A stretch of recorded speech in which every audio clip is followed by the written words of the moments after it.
John, we've got a very special show today. We're joined by Alex and David from UK Column. Gentlemen, thank you so much and welcome back to the show. Thank you. It's been a couple of months and a lot has happened. Indeed. Thank you. It's lovely to join you. And John, how are you feeling today? I feel great. Thank you. And I'm honored to have you gentlemen here with us. Your work was called to my attention by one of my viewers. And so I was watching some of your work, and then somebody sent me a message and says, hey, Alex just mentioned you on UK.com. I guess it was a couple of weeks ago. And I'm very grateful for that mention, Alex. And I reached out to Alex and said, thanks, and invited Alex and David to come on the show to, compare notes and see what's their experience been like in the UK. And I guess Alex is a little bit outside of the UK at the moment, but what's going on in Europe? And maybe if we compared notes and share with them what we're seeing and they share with us what they're seeing, who knows? We might actually figure something out together. So I figured, let's get together. Let's see what we can figure out. And so incredibly grateful for you guys coming on the show today. Thank you. Absolutely. And people can go to UK Column on YouTube and see the daily reports, right? You guys are putting out videos every day as far as I can see. Not anymore. The news goes 3 times a week. The news goes Mondays, Wednesdays, Fridays. And then on the days in between, we've got various other things going up. A regular series on European Defence Union and related matters military with one of our colleagues, David Ellis. And on the Tuesdays, it's at the moment myself and Mike, who's the editor at the UK Column, discussing economics and the modern monetary theory or magic money tree and all of the issues that spin off from that. So 5 days a week we're producing something, but it's growing all the time. So essentially we decided to downsize the news, and since we've done that, we've gone up from 3/4 of an hour a day to an hour every other day of the working week. And in between, we actually have thinking time, because we do have day jobs as well, but it gives us thinking time to do an increasing amount of podcasting and article writing. Mm-hmm. Very good. Well, tell you what, if you guys don't mind, for our audience that's not familiar with your work and your background, right? So Jason's got a lot of people that he works with at Crowdsource the Truth, and each show that Jason does, the audience is a little bit different from the other audiences. There's some overlap, but sometimes there's people that just watch this show and may not have seen you on Crowdsource the Truth before. So if you don't mind, David, if you'll go first, and then Alex, maybe share with the audience a little bit about your background and how you got into investigative journalism and a little bit of that. Yeah, certainly. My background is very conventional. I'm a chartered structural engineer. And no, I don't buy the official narrative on 9/11. And I was following the work of a man called Robert Greene, who was campaigning against organised child abuse rings in Scotland. And he was highlighting the case of Holly Gregg, a girl in Aberdeen area, who was gang raped over years by a well-connected paedophile ring, which involved the head of CID of the local police force, a judge, senior people from education, social work, this sort of thing. He pushed to get a new investigation, eventually succeeded. And when that new investigation didn't even involve questioning the suspects, questioning those accused, no one's computer was searched, no one's house was searched, and the police turned around and said, well, there's insufficient credible and admissible evidence, the case is closed. He decided to go public. He named the people, and then he stood for election. And when he stood for election, he was arrested and locked up. And then he was subsequently rearrested and locked up again, this time in remand. And I started to visit him in jail and campaign for his release. And from there, I went to talking about the case on the UK Column, and from there to talking about everything on the UK Column. So, that was my routine. Mine was a bit different. It certainly is. David is a very fascinating guy, and people should also look for his new YouTube channel, Northern Exposure. There's several of that name, but if you put in Northern Exposure David Scott on YouTube, you'll find it. I was conventional. Well, we're both wearing conventional Scottish check shirts today. No coordination intended there, but conventional in the sense that I was at GCHQ, Britain's sister agency to NSA, as a linguist covering the former Soviet Union. And I emigrated, actually, people can tell from the backdrop behind me, to the Netherlands. That was for marriage.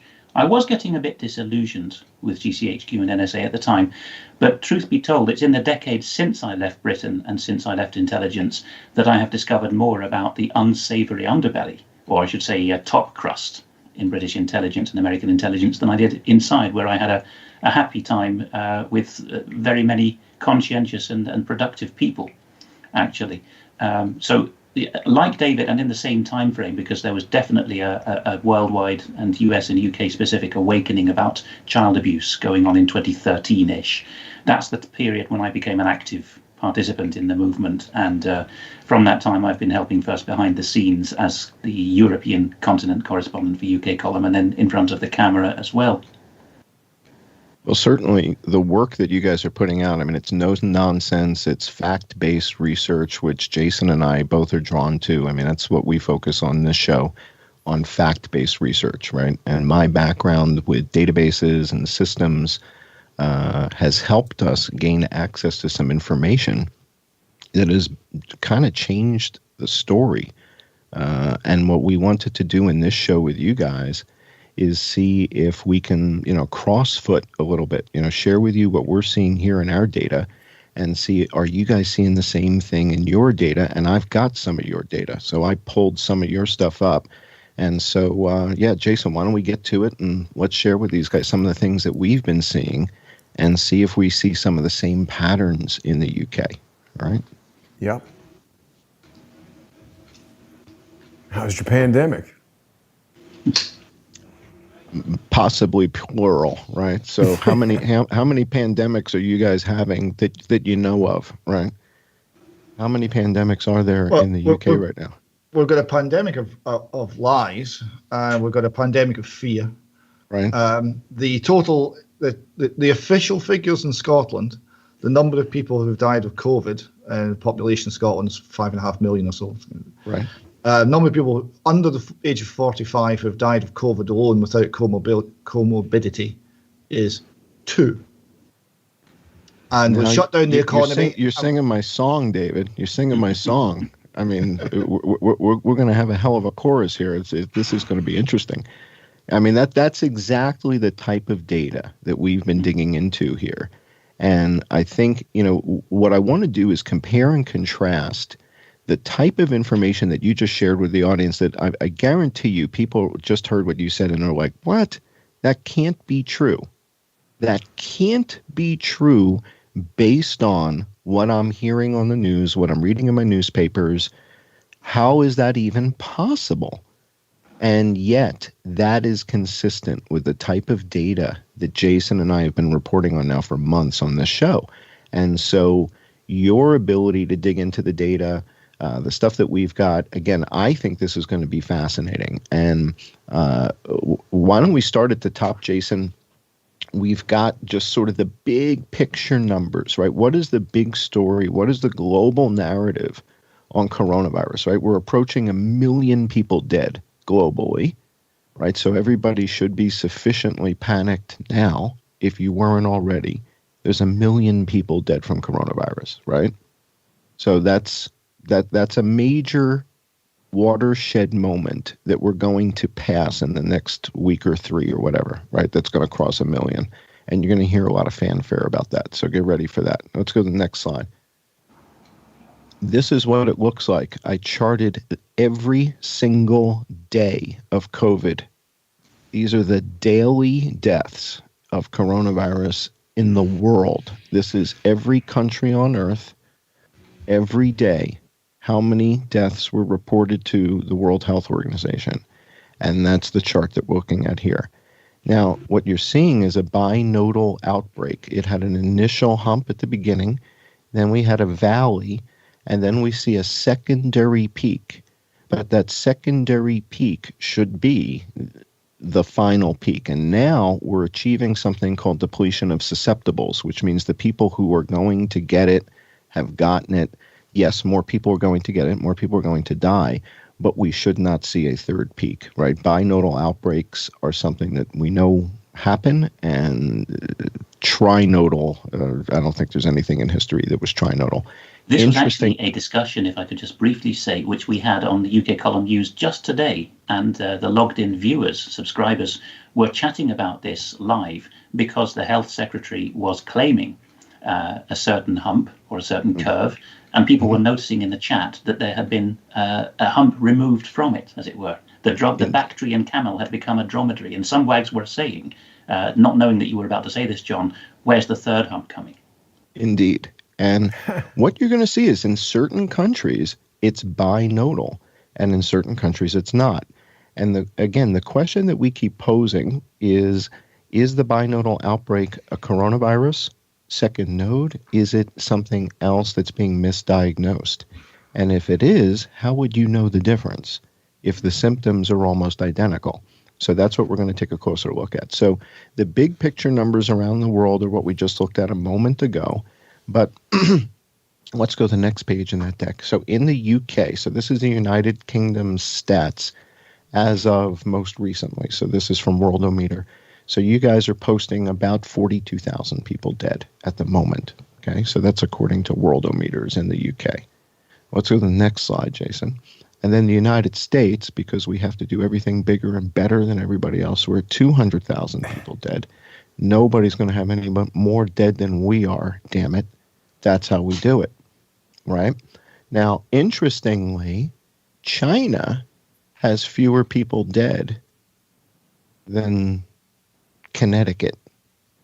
Well, it's also interesting to note, John, that the narrative has turned seemingly overnight to coronavirus is entirely Donald Trump's fault.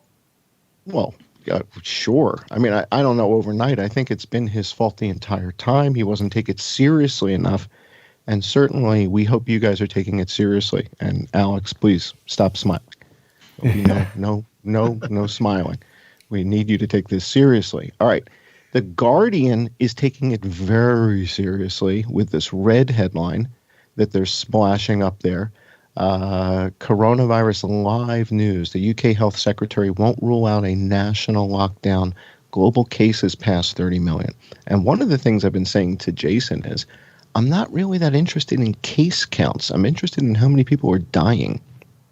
If everybody in the UK got coronavirus and nobody died, right, I could live with that. That would be all right, right? So I'm not that concerned with cases. Cases is a leading indicator potentially of deaths, maybe, but we have to look at cause of deaths. And David was pointing out comorbidities a moment ago, and we're going to talk more about comorbidities because this is a great way to sort of combine and obfuscate data, and we're going to talk about that in a second. But now all the news, John, has been talking about a coming second outbreak. That's another thing that seems to have popped up virtually out of nowhere. All the indicators that we're seeing is that death numbers are going down, but everywhere I look, they're talking about the United Kingdom threatening a second nationwide lockdown. Yeah. And here in the Netherlands, there is talk just as we speak. Friday evening local time, the Dutch government is about to announce some measures for at least the western part of the country. Wow. Yeah. And so what we want to do, excuse me, or what I want to do is I want to encourage the population. I want to encourage we the people, the ones that the government is for the people, by the people type of thing, that we the people are looking at the data now. And this is flipping the panopticon around. It's something that Edward Snowden was talking about the other day when he was on Joe Rogan. He did an interview with Joe Rogan a couple of days ago. And he was talking about how, I think Singapore is maybe the best example of the panopticon, right? Singapore put in place a system with cameras everywhere where wherever you are, you're being surveilled, right? You're being seen. And the concern is if you spit on the street, if you spit out your gum, if you litter, you'll be arrested for it. And that's the panopticon. And what Edward Snowden talked about conceptually is that we have flipped the script with the iPhones, and now we're recording them.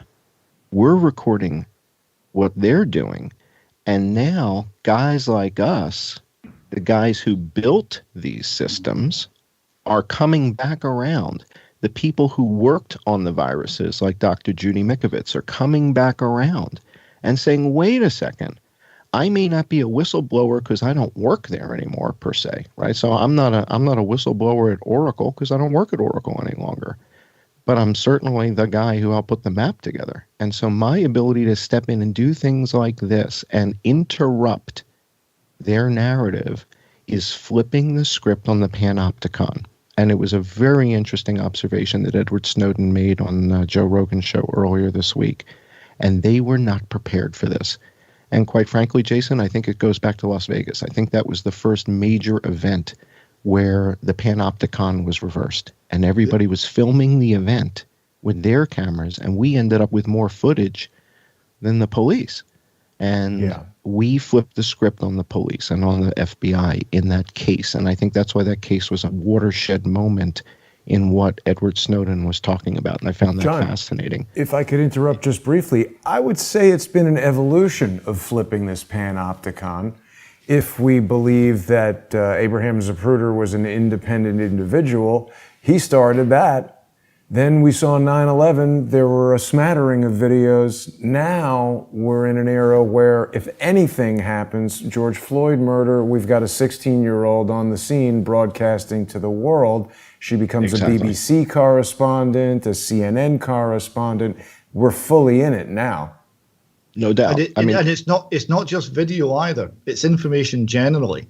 It's fascinating you use the phrase panopticon, because in Scotland we were using this about how our government was observing us, and specifically a scheme called named person, which is a horrible idea to give every child a state-appointed guardian from actually before birth. And this person was going to be some sort of strange third parent and would collate data.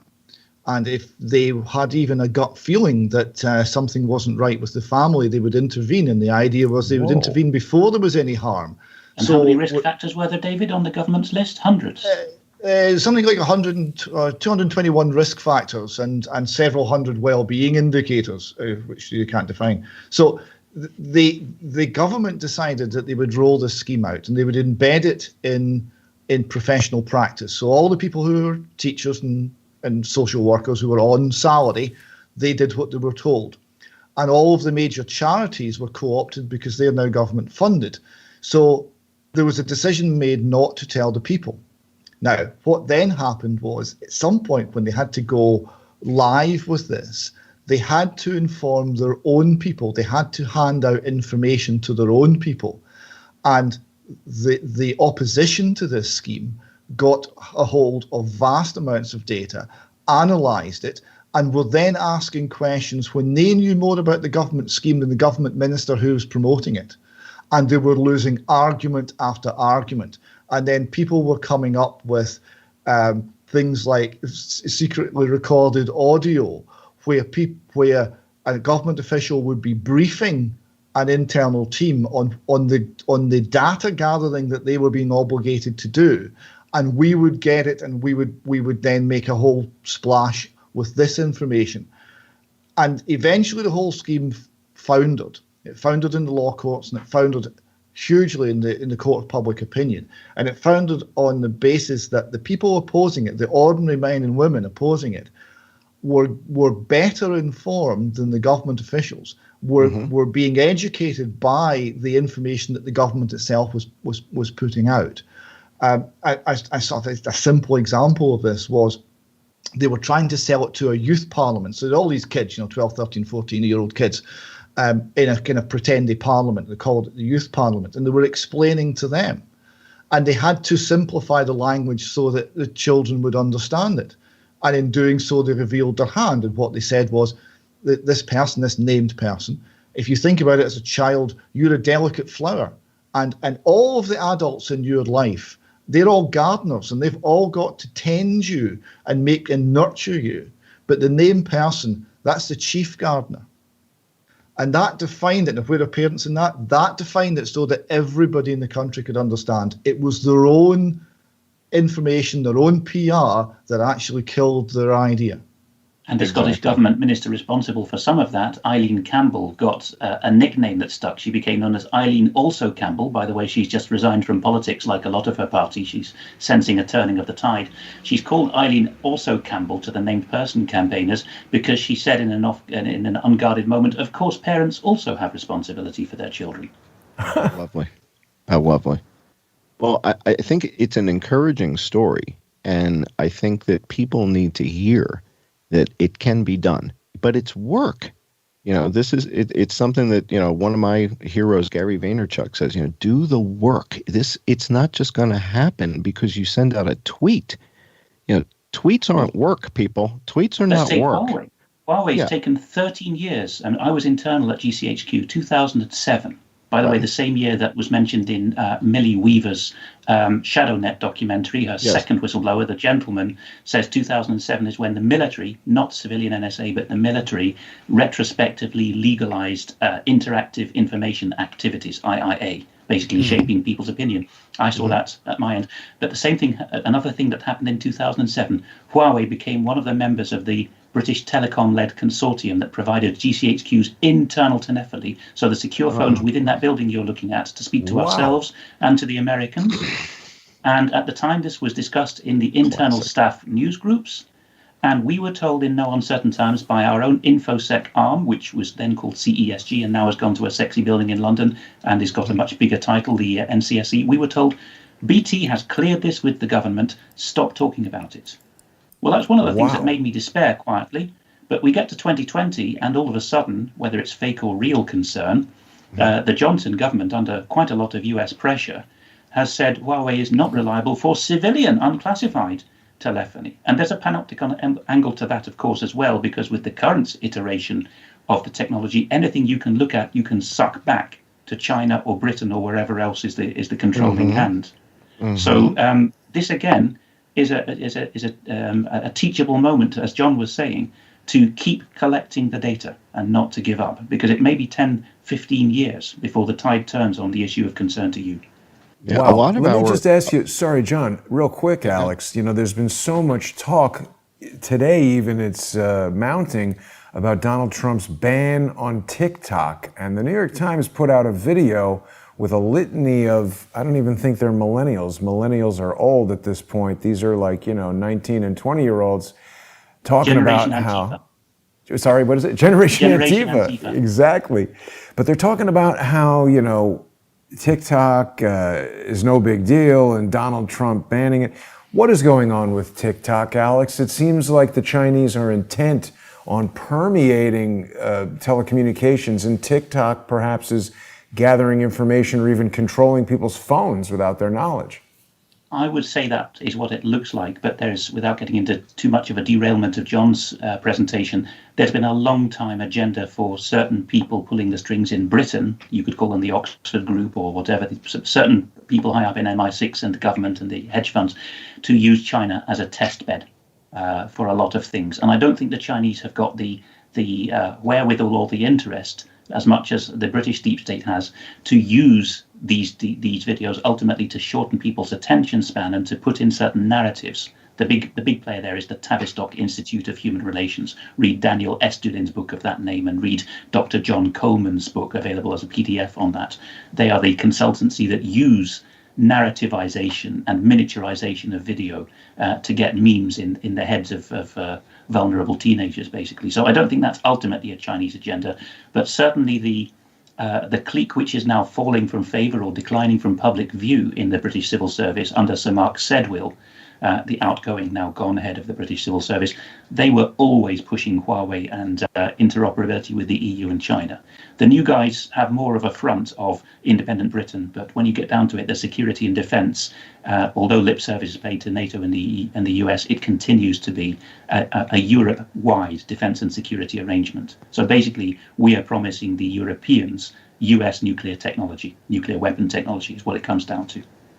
Wow. Right out of the Clinton playbook, it sounds.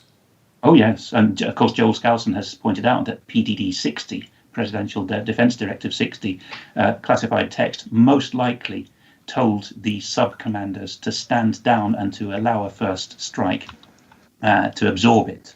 and it also removed the override at sub-commander level, so that everything goes through the Pentagon only. So it's a multifaceted idea, but certainly Clinton is pretty central to it, both the narrative playing with people's heads idea and the global state building. Well, listen, John, sorry to derail, but yeah, let's get back to the flu and the UK. Yeah, it makes a respiratory infection seem uninteresting, right? Yeah. Oh, you've got a fever? Okay. Well, how many pandemics are there in the UK at the moment, right? So we certainly there's a fair amount of stuff to scare everybody about coronavirus, but is that the only thing killing people in the United Kingdom? And if it wasn't, how would you know about it, right? So what if there was something else that was killing more people than coronavirus in the UK? What about, other afflictions? Are other afflictions still being tracked, right? So what about tuberculosis? We know tuberculosis kills 3,300 people a day, right? Now, did that stop? How many? Yeah, 3,300 people a day are dying of tuberculosis. Yeah, 3,300. Mr. Gates, you got that? Bill? Mike, Bloomberg, wake up, Mike. All right, so 3,300 people a day dying from tuberculosis, right? 550 a day dying from norovirus, right? And these things didn't stop when coronavirus showed up, right? That didn't happen, right? But what we're seeing in the press, a lot of stories, a lot of panic in the UK. We're going to lock you back down again, right? So let's go to the next slide, Jason, and let's take a look at what the data is showing us in the UK. Like, what are we actually seeing, right? So the news it's all panic-stricken. And on the charts, it says that the new cases are going up. And I would like to congratulate you guys, because that means you're doing more testing. And that means your testing efficacy is increasing. You're testing more people. And the more people you test, the more cases you're going to find. And what you may find is that a large number of people have contracted coronavirus and are asymptomatic. Just this week, our Prime Minister Boris Johnson told us that it will become routine to take a pregnancy-like test when going into work or school in the morning and getting your result within a quarter of an hour. This is not the first strange metaphor he's used. Last year, he said that money spent researching how to help the victims of child abuse to come forward, elite child abuse in particular, was money that had been ejaculated up the wall, although he used a boarding school word for ejaculation instead. So he is quite a one for these metaphors. That's delightful. Yeah, that is. Yeah. So what Jason and I have been trying to do is separate the illusion, which is the part of the story that they can tell you where they're using statistics to manipulate your emotions. And this is what you guys were just talking about, right? That this has been weaponized. These mechanisms of triggering emotions, of using anchoring bias, of leveraging these biases, is being weaponized. And it's being weaponized by the military, it's being weaponized by the government, it's being weaponized by the media. And the media increasingly appears to be working hand in hand with the government, for the government, right? And, for years, people have accused the BBC of just being the mouthpiece for whatever, the Crown wants to say. But increasingly, what I'm seeing is that Reuters and the Associated Press and AP International are towing the line with the narratives, right? We've seen them editing footage. We've seen them leading with certain terminology that's not neutral terminology. And coming from Reuters, coming from the Associated Press, we don't expect partisanship in their reporting. I mean, at least I don't expect it. No. I want to just see the data. I just show us, what's happening and leave your commentary out of it, Reuters and Associated Press. So as we were talking about before, the reason I got involved in this has to do with these maps, the red map of doom, I called it, coming out of Johns Hopkins. I worked on the team. I led the team that architected this system. And when I saw the Johns Hopkins folks were using this to represent what was happening with coronavirus, I couldn't help but pay attention because it was my system. And it took me just a matter of moments to realize something was very, very wrong, and that somebody had used it to deceive the public. And what I mean by that is they were representing countries where no one was dead as being just as bad as anywhere else. And what we were able to see very early on was that relatively few people were dead in Shanghai and Beijing, and yet the World Health Organization was declaring coronavirus a global pandemic. And it was very difficult for Jason and I to come to, well, I shouldn't speak for Jay. I think it was difficult for Jason and I to come to terms with, well, wait a second, why are you declaring a global pandemic if there's less than 10 people dead in Shanghai and there's less than 10 dead in Beijing? There's, at the time, less than 10 dead in Hong Kong. It didn't make any sense, what we were seeing in this map. Going back to the idea of getting in first with the narrative, BBC and Reuters technique for 100 years, of course, as Jason covers with David Hawkins. I remember at the time thinking Dr. Tedros will be declaring a pandemic any day now, because the talking points for the news cycles for about 72 hours before that was, when will the WHO declare a global pandemic? Indeed. There's no way out of that news cycle except Dr. Tedros declaring a global pandemic. Exactly. And this, I mean, this is NLP. This is preparing people for what's about to happen, right? And we see so many examples of this, and they're using it now in a mass media manner, and in a way, it's group hypnosis. I mean, this is mass hypnosis. We had a little sort of strange manipulation of the data just before the lockdown in the UK. Because we were reporting all of the hysteria and the hype over COVID, and we were comparing it every week to the figures that were coming out of the Office for National Statistics, which showed that the total deaths in the UK were running below the 5-year average. And this went on week after week after week. So that this panic rhetoric was hyping up, and the death rates were doing nothing at all in the UK. And then they changed the way the statistics were gathered to essentially bring forward a whole lot of deaths that would have been counted in the next week.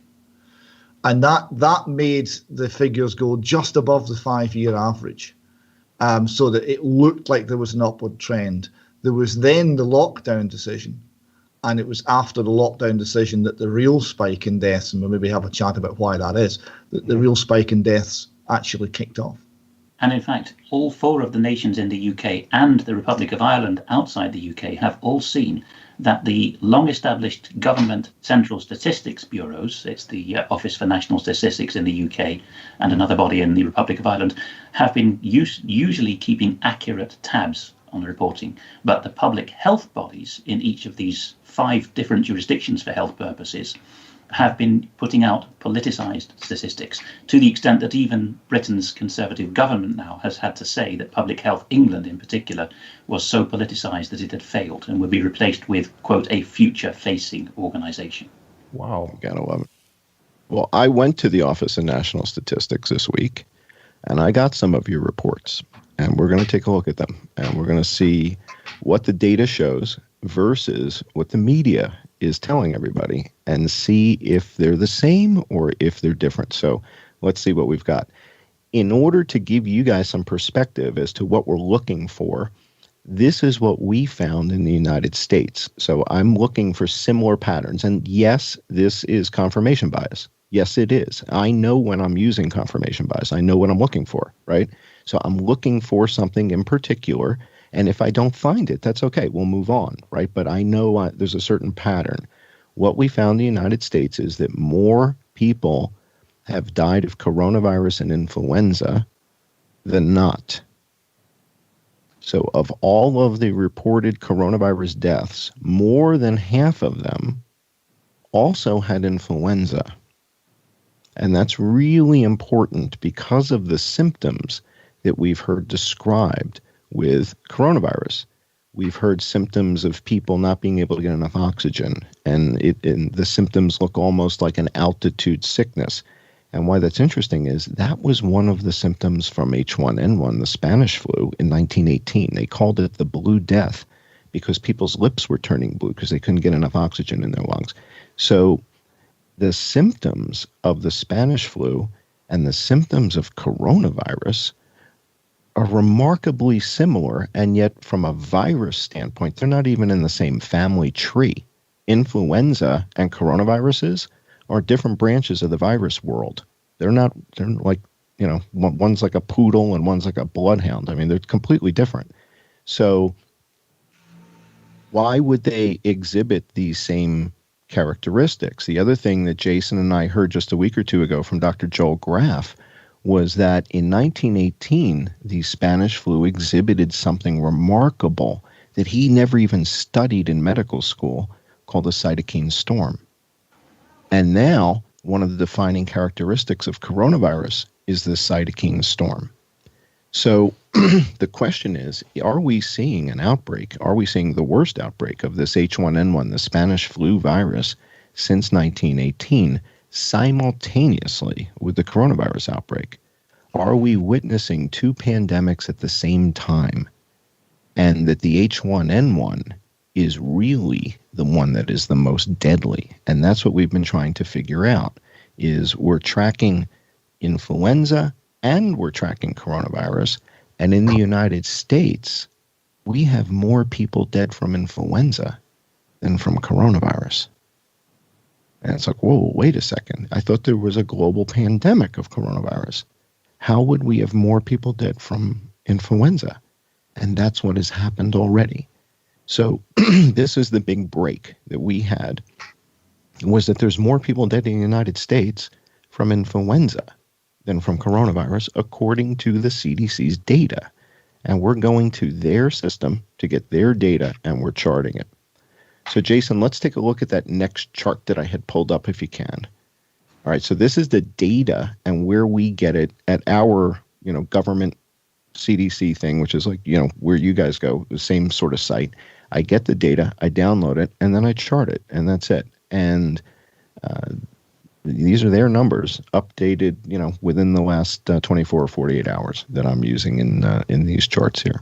So let's go to the next page, Jason. Let me show these guys kind of what this looks like. So one of the things that we found in the United States is that categorically, if we look at, can you zoom into the legend there, Jason, up by that blue part of there we go. So people who have died of coronavirus in the United States, 0 to 64 and 65 and older, that's the distribution. So people who are younger than 64 or younger represent about 38,000 of the deaths in the United States. And then people who are 65 and older are about 144,000 of the deaths right now. So this is as of 24 hours ago, right? So as far as the distribution by age, that's pretty interesting. Let's go to the next slide, Jason. We're going to divide this down a little further. In England, I've been looking at the biggest killers, and quite frankly, the reporting coming out of The Sun, UK, has been on the money. They are looking at the data, and I think that's considered like that's like the National Enquirer or something. It's not it's really Rupert Murdoch, there's a bit of a twist here, because the very smartest people who I was with at Cambridge, who went into journalism, went into The Sun and the Daily Mail because they had already understood that the world was not quite as the establishment made it seem. And The Sun and the Daily Mail, and Scotland has the same with its red top titles like the Daily Record, do not buy the whole bandwagon. The Daily Record, for example, is not entirely pro-Scottish independence, not by a long chalk. The Sun and the Daily Mail routinely ask up-close and personal questions about the sexual proclivities of our great and good, and routinely will put out better infographics than the broadsheet titles equivalent to the Washington Post, the LA Times, and the New York Times, which simply give themes to think about for the intelligentsia. Well, that's what we're going to see here. I think they did a great job on this reporting, and we're going to tip our hat to the young lady who did it.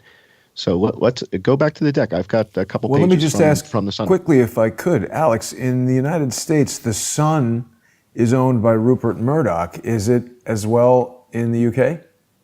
Yes, absolutely. In fact, when I was just coming of age politically as a teenager, the big struggle of the time, the clash of the titans, was between Murdoch, who was spanning Britain, America, and Australia at that point, and Maxwell, of course, who is very much of interest to you on another strand, who'd come ultimately from Czechoslovakia. Incidentally, There's a credible claim by a man still alive who's sworn an affidavit to that effect, that Robert Maxwell's unacknowledged half-brother was a man called Stefan Adolphus Koch, who oversaw the political assassinations in the Margaret Thatcher government. It's not clear whether Thatcher herself signed off on them, mostly of people who were exporting British weaponry. Wow. And of course, Rupert Murdoch is long friends with Robert Maxwell, pictured here fairly recently with Ghislaine Maxwell. We've spoken quite a lot about some of the weird reporting in Murdoch's New York Post and even on Fox News related to Jeffrey Epstein, but we digress for a moment. Back to John's deck. Alex said the sun is excellent infographic. Sorry, John, we're losing you on there. Data. John, can you hear us? We lost you there for a second. You're back. All right. So I'm finding that the Sun UK is putting out excellent infographics that are data-based, right? And one of them is where they're putting things in perspective regarding what is killing the most people in the UK, right? And what is happening right now versus the 5-year average. And this is the sort of thing I like to look at to get a sense of perspective. Where does COVID-19 fit in the grand scheme of things? And is the reaction commensurate with the threat, right? And I do have to leap in although I'm not medical, I do have to leap in on that top item, dementia and Alzheimer's disease. A lot of UK column reporting through Brian Gerrish, who is our founding editor and takes the lead on a lot of the reporting on the underbelly of the health system, indicates that a decision has been taken across the British health jurisdictions, which of course are England, Scotland, Wales, Northern Ireland, and further afield as well, Australia, Canada, to deliberately withhold food from and more particularly dehydrate a lot of elderly people, which produces symptoms akin to dementia. Some of the recordings of dementia, which probably put it up in top place there, may by this point be various forms of what are horribly called care pathways, which is a decision to kill people by withholding water. Well, and if some of your viewers might find that unbelievable, but it is absolutely spot on, and it is acknowledged. The phrase to search for is the Liverpool care pathway, which was an official scheme within the NHS for hastening the death of elderly people. We just in one county in England, Cheshire, Dr. Mark Jones produced a whole bunch of people whose mothers were done to death that way, which you can find as a podcast still on the main front page of UK column. I think Feet of Clay and Clapping for the NHS, the podcast embedded in that. They're strong Northern English accents and a bad phone line, so you'll find it hard. But if you zip to the last half hour of that, Dr. Mark Jones himself, after presenting the ladies who spoke to him, he has a clearer voice and a better phone line, and he's very emotional, of course, but he's describing how the model works. And at the end, he specifically refers to how, I think it was, I forget which US channel it was, but very recently, a US channel pointed out that the sum had been put of $1 trillion on the value of that death industry to the US, which is lawyers getting involved deliberately to dehydrate the vulnerable and steal their assets. Boy, it sounds remarkably similar to what's been alleged here in New York State with Governor Andrew Cuomo moving the elderly into, kind of consolidating them with coronavirus patients. That has been a particular Scottish lead, actually. There's been a lot of toing and froing that David can talk to briefly, I think, on the policy of sending, should we say, death trap COVID-positive patients back into care homes. Again, a Western world problem generally, but Scotland was in the lead there, I think. It sounds to me like this is falling into motive. This is scary, creepy, getting into motive here behind, Jason, what we're seeing in the United States, which is remarkable death counts beyond what they're telling people on COVID. All right, so the number. If Americans want to know what's going on, you can best look to Scotland and to Victoria, Australia, because those two are the Northern Hemisphere and Southern Hemisphere laboratories for what will later be trialed in the US, I think. Sorry to cut you off, David, but I want to make sure people understand that this could be the motive behind what's going on here, is what you guys are reporting. And this is why I wanted to get together with you guys, because you're sharing an aspect of the story that people in the States, I don't think they've heard this. So please go on, David, please. Well, let me give you a couple of examples. One was from a large hospital in Lanarkshire in central Scotland. When the COVID crisis was just kicking off, The medical staff were all summoned into a room and they were briefed on the changes of policy. And the changes of policy were everyone over 45 was going to have a do not resuscitate notice posted into their file. So if you're over 45, that's you. Now, it was then followed up with don't tell the press. It was then followed up with if you leak this information, you won't have a job anymore. And remember, with the NHS in Britain, it's a monopoly employer. It employs something like 5% of the UK workforce. So if you're a medic and you lose your job with the NHS, you lose your career. So that's one data point. Another data point, another thing we've been informed of by very frightened medical personnel who won't go on the record because it means their career, is the pattern of seeding sick people with respiratory illnesses, COVID, influenza, what have you, into geriatric wards or into care homes. And this is simultaneously being done with the do not resuscitate notices, and do not resuscitate notices were giving out to entire populations of care homes in Scotland. I mean, everybody got one. We've reported in the column a letter given out to the relatives to explain why everyone in the care home had a do not resuscitate notice, and why if there was a problem requiring medical attention, no medical attention would be given. And so, as well as seeding illness into the care homes and into the geriatric wards, you had DNR notices, and you also had the removal of medical support. So if someone was ill in a care home, there would not be blue flashing lights. They would not be taken to hospital. The doctor would not attend. The doctor would phone and give the care home staff some advice, and that was the sum total of the care, of the medical attention given to that person.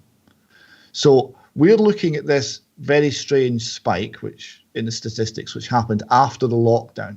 So it's after the rules came in, the deaths spiked, and they spiked dramatically. They spiked very late in the season for flu or any other respiratory illness, and they spiked very suddenly and declined very suddenly. None of it looks familiar. None of it looks like the sort of statistical signature of previous epidemics. That's what we're going to talk about more. Yeah, we're going to talk about that because these patterns, I mean, if they stand out, if they're outliers, well, that matters, right? And we need to pay attention to that. So let's go to the next slide, Jason. Let's see what we've got next, because this is where we're going to get into the data. So this is where I went to your Public Health England, and I pulled down your reports. So this is the body that the government has admitted is not fit for purpose. It has been massaging the figures. Oh, my goodness. Oh, my goodness. Do they know Fauci? Do they know that guy? Come on. Yeah. So this is what it looks like, ladies and gentlemen, when the government puts out reports that are not fit for public consumption. These are those reports. So what they reported, basically, is an outbreak of influenza in the UK. All right. And what we want to look at is, while all the attention was over here on this shiny little COVID object, what was happening with influenza in the UK in February, March, April, May, June? What was happening? So let's go to the next slide. So this is what we have from Public Health England, and they're looking at all-cause mortality surveillance. And if you scroll down just a little bit more, Jason, on the right side of that chart, we got a big spike out there. And yeah, that looks like influenza. So yeah, let's just not talk about it and move on and ignore it and pretend that it's not there. So this is a major spike in weekly observed expected all-cause deaths and ages, and it's influenza, and it's this season, and it exceeds every previous year on the chart. So let's not talk about it. So let's go to the next page and see where this takes us. All right. In the U.S., we talked about this a second ago. When I make a dividing line at a certain age point, and we say, this is how many people died from this age and older, and this is how many people died younger. Let's go to the next page, Jason, because it gets more dramatic if I drop it by just 10 years. Okay, so what is this, Jason? What's the legend say? 0 to 54 years. 0 to 54, 54 and older. So in the United States, people who are 54 and younger, only 15,000 have died. The real number, David, this goes back to what you're talking about in Scotland. They're killing old people. In fact, it's not just us saying this, because the Isle of Skye, well known to people around the world from the music and the songs about it, the Isle of Skye, or one of its main towns, Portree, has had a criminal case opened just this week that David may know more about, looking at this care home policy. People might not want to get their hopes up too much about the prosecutorial route, because Scotland has, like the DA system in the United States, an effective prosecutorial monopoly by an arm of the government, the Procurator's Fiscal. And in the particular case of the Isle of Skye, we had a policeman telling us a couple of years ago that when he went to serve a beat on that island for the first time, when he got a posting there, the prosecutor there, the Procurator Fiscal, summoned him in for a chat and said, "Let me give you the Skye book." This turned out to be the list of those who were above the law in his territory, which was the Isle of Skye. But that particular place has now got an investigation going. Now, Alex, have I got the right Sky here from BBC? They're telling us in August that it was dropped. That's correct, but I don't know what the latest is. I think David will be looking into it. But the Highlands and Islands of Scotland is a distinct area for population density and many other factors, lifestyle. And there's a lot of stuff coming out of there. And that reaches back, in fact, to the previous horror in Scotland, the named person scheme, because the trial for that, there were two counties that were trialed first, Fife and the Highland area. And the Highland area is now, well, it pioneered the named person scheme quite horrendously. There's a lot of data issues around how the council treats young people in Highland. So it seems to be very clustered. And in fact, just today we heard that Inverness, the only city in the Highlands, is clearing mental health people out and putting them in, I think, some kind of other clinic setting, I forget the details, in order to clear hospital beds for a second wave. It's remarkable how localized these things are sometimes. Let me just, on that, just throw one other little data point on. I was speaking to a local nurse who worked in the local mental health hospital, and her speciality was people with drug and alcohol addiction and weaning them safely off their addiction. And her entire department was closed at the onset of COVID in order to clear the decks and create capacity for COVID nursing. And she just couldn't believe it. So everyone's been locked up.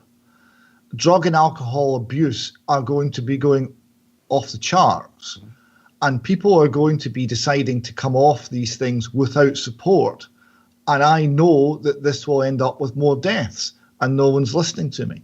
So there's this huge pattern of decisions being made by the management levels within the NHS that the practitioners who actually know how to care for people look at and they cannot understand. It's the very reverse of what they see as obvious good decisions.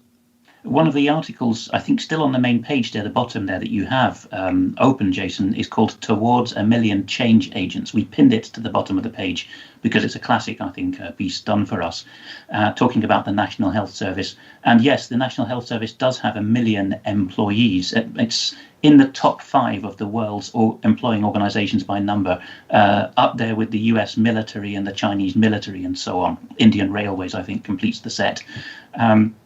And, you know, James Dellingpole, a dissident commentator, noticed just this week that the National Health Service now employs more than 5% of either the national or even the working population.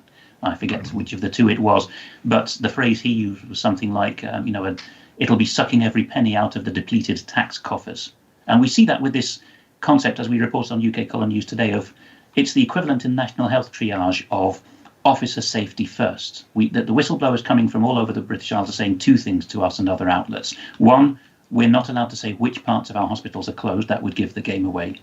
And wow. If I could remember a moment, the second one is, I think, the extent to which the National Health Service has been privatised behind the scenes and the amount of mind control stuff going on.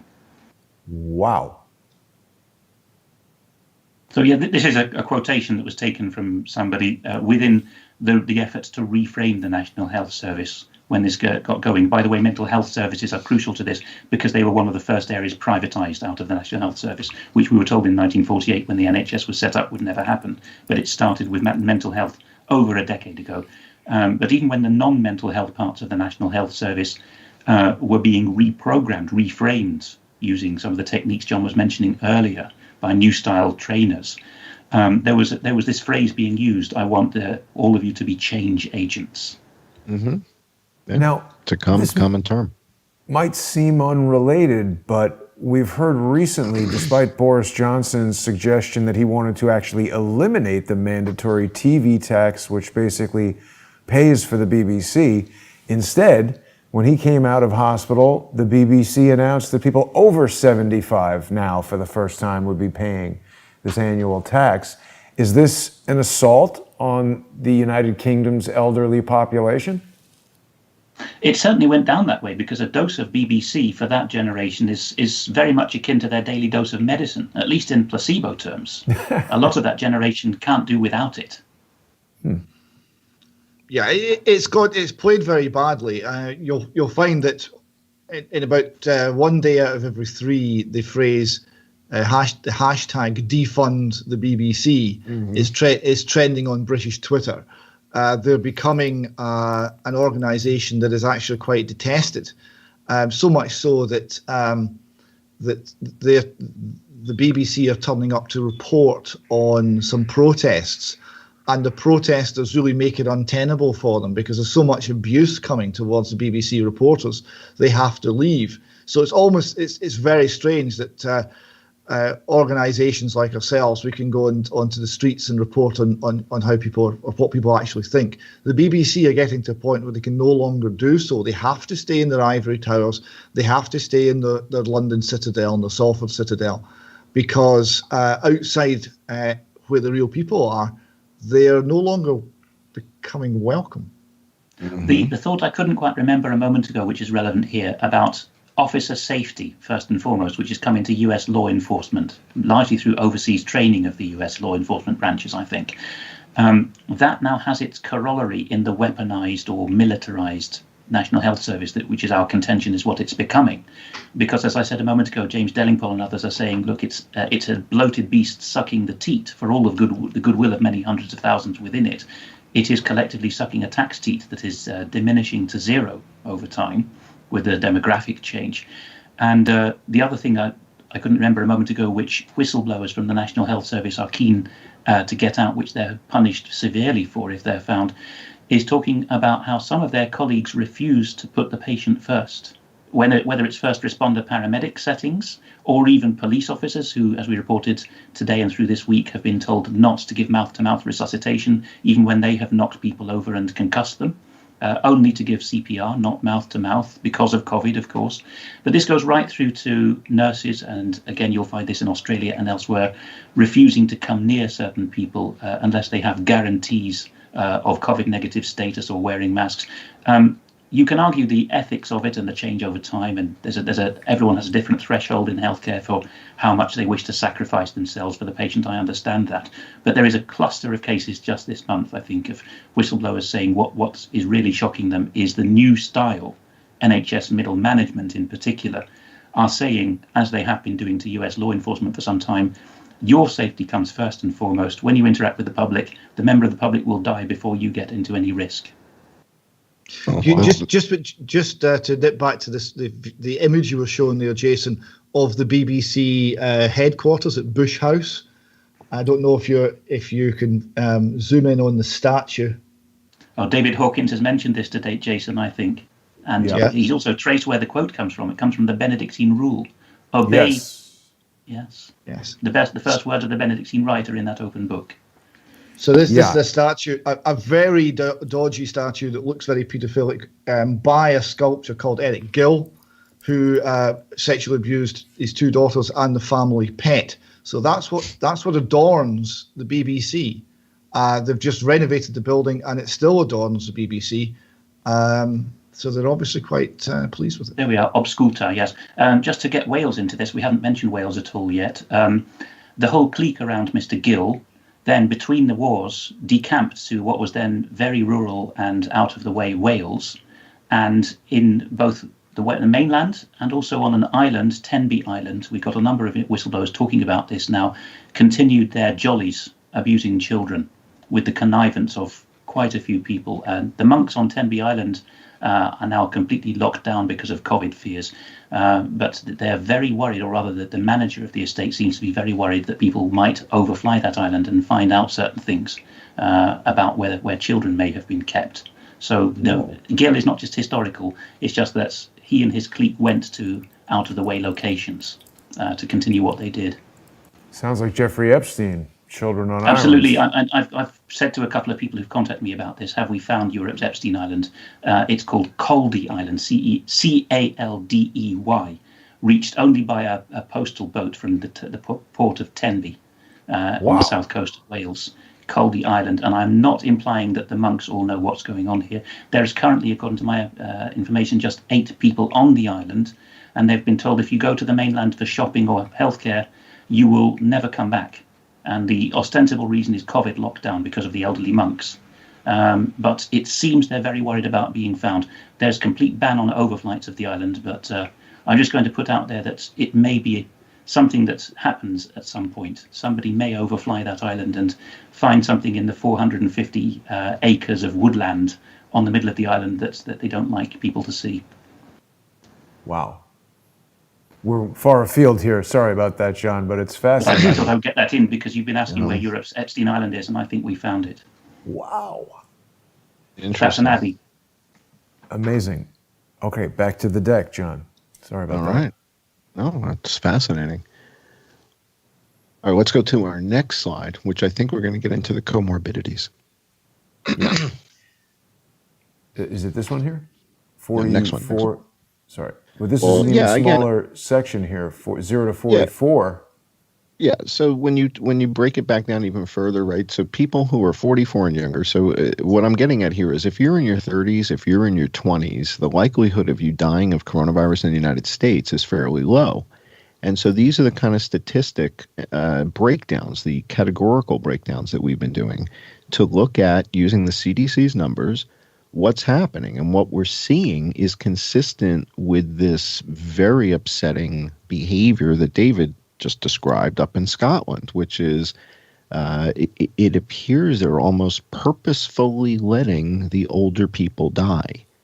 And this is something that, there's a lot of cognitive dissonance around that, right? People are going to go, what? That's impossible until the evidence becomes overwhelming that that's what's happening. And, it sounds like you guys have crossed that tipping point.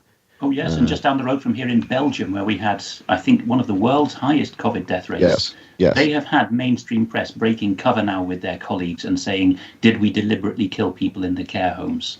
And in fact, just this week, 200 doctors, just from the Flemish half of Belgium, because there's 2 language groups there, just the Flemish half, 200 doctors have penned an open letter, which is also available in English translation. If you just search for 200 Belgian doctors letter, you'll find it easily enough, I think. Pointing out that the pandemic is really a case-demic. So it's not just alternative commentators using this wry phrase now of case-demic. It's actually doctors themselves. Interesting. Well, definitely Belgium has been on our radar for probably 6 months. Belgium's death rate for people who contracted it versus died was the highest in Europe outside of Andorra, which most people didn't even know was a nation. And so we had our eye on Belgium through the whole time and kept saying, what's going on in Belgium? Why is it so hot in Belgium? Why is everybody dying in Belgium? And it just didn't seem to make sense. And so we had our eye on Belgium for quite a while. Same thing with Iceland. Iceland had 10 deaths when Shanghai and Beijing had less. How does Reykjavik have more dead people than Shanghai on a virus that supposedly originated in Wuhan? That was causing cognitive dissonance for us and making us dig deeper. It's like, well, that there's Iceland has about the same population as Fifth Avenue, doesn't it? 300,000 people. Yeah, it's nominal. It's half of Alaska, and Alaska is 650,000 people, right? So Brooklyn is 5 times the size of Alaska, right? Brooklyn, New York is 5 times Alaska's size. So Population-wise. in population, yeah, in population. So the fact that Reykjavik, Iceland had 10 people dead when Shanghai and Beijing had so many fewer, it didn't add up. It's like, Of how course, does the that objection happen? will be raised, John, that we shouldn't trust the commie Chinese statistics. And that's when we said, okay, let's go to Cambodia. Let's go to Laos. Let's go to Vietnam. Let's go to Mongolia. Let's go to nations that border China, and let's see what's happening there. Because if China's lying, well, Taiwan isn't, right? They hate each other, right? So Taiwan has 7 people dead, 24 million people living on an island, and 7 are dead. I mean, these numbers didn't make sense to us. And so we said something is up here. This is not as it seems. And then when we started to look at the CDC's comorbidity data, the thing that jumped out was more than half these people are dying from influenza, it appears. They've got influenza and COVID, but if they've got H1N1, that's what's killing them, is that. Then, yes, there's a whole bunch of other comorbidities. And if you go to the next slide, I show the major ones, Jason. I break it down to the big ones on the next slide. Yeah. So these are the big comorbid. Now, this is in the United States. So you guys may see similar patterns or altogether different. But what they're doing here is categorically telling us, what is also killing people with COVID. So these are the comorbidities. And vascular dementia and sepsis and kidney failure, and then malignant neoplasms, that's cancer. So a malignant neoplasm is a cancerous tumor. So if somebody's got a cancerous tumor and COVID, that's counting as a COVID death. And then this category, intentional and unintentional injury, poisoning, and other adverse things. These are your motorcycle accidents. That's a comorbidity, intentional injury? Yeah, and I guess if you're injured and dying and you're in the hospital, right? Yeah. All right. Two things about comorbidities. One is UK-wide. It's now been split up into the different nations, but UK-wide we used to have a standard form for death reporting on the certificates. It used to require 2 doctors.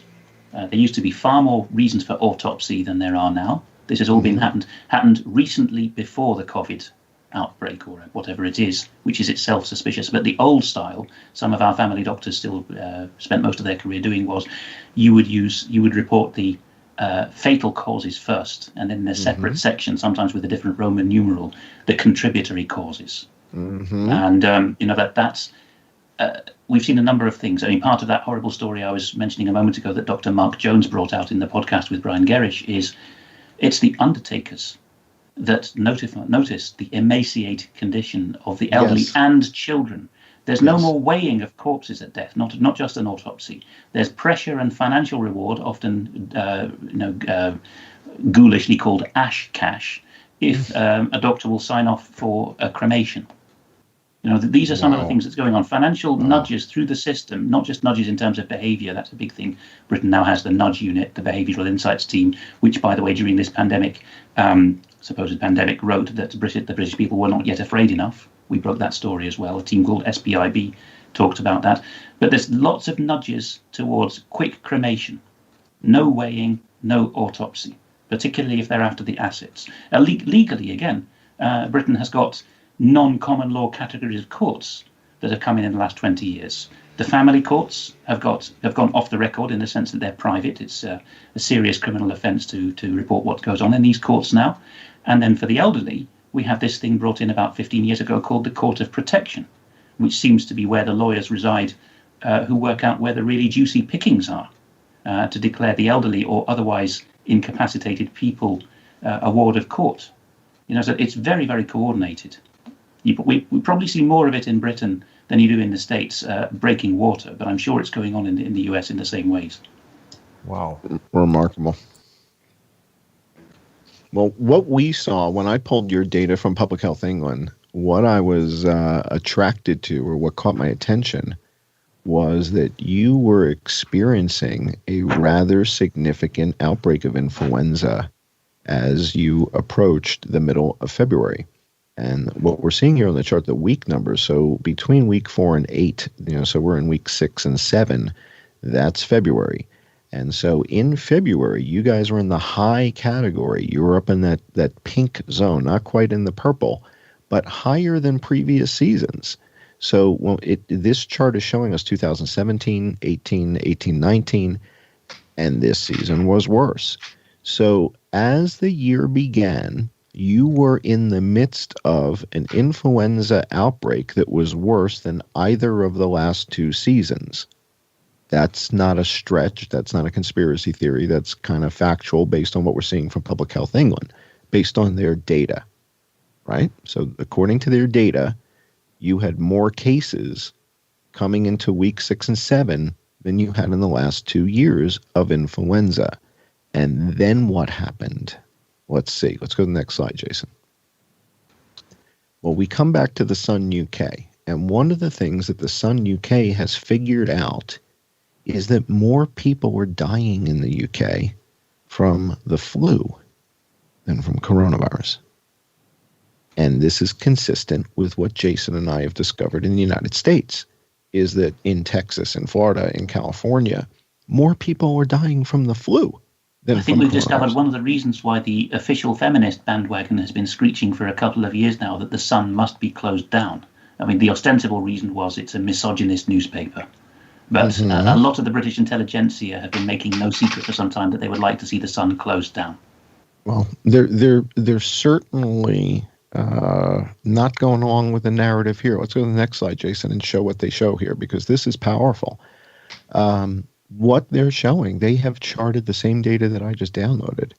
And what they're demonstrating is that the COVID deaths, although they did peak back in April, that since June, more people were dying in the UK from influenza than from coronavirus. Since June, July, August, September. For all this time, with all the panic that they're shoving in your face, more people were dying from influenza. But it seems nobody knows that except for a handful of people, right? Help me out here, David, but I haven't heard any reporting on influenza being of concern from the British media at all this year. Have you? No. This is. I mean, I caught this report from the Sun, but that was about it. That was the outstanding element. The broadsheet papers really haven't covered this at all. Let's go to the next slide. So again, tip of the hat to the Sun UK. They have been tracking COVID deaths per day, and this is the only metric that I'm interested in at the moment. Yes, cases can be a leading indicator, but not if you know how to treat the damn thing effectively. If you do your job right, nobody should die, like in Cambodia and in Laos and in Mongolia, where no one's dead, right? So if you do your job right, no one dies. At the other end of the scale, we have Northern Ireland, which early in this year, as one of the early stages of response, decided that you would need to make an appointment to go to the emergency room, or accident and emergency, as we call it in Britain. That's not going to do much good for the deaths figures, is it? Yeah, it's tough to do from the back of an ambulance. Call ahead. Can I get a time? Well, we'll just hang out here in the ambulance for a couple hours, no problem. So so here's what we're seeing in the UK. Your deaths per day, September 14th, you had 5 people die. 5. And you're going to lock you're locking yourselves down again? Or take the Republic of Ireland. I'm looking here at page 11 of a document which has been covered by your namesake, David Cullen, who has the Computing Forever channel. And he and John Waters, a good ally of ours, have pointed to page 11 of this document, COVID-19 Daily Epidemiology Report, NPHET.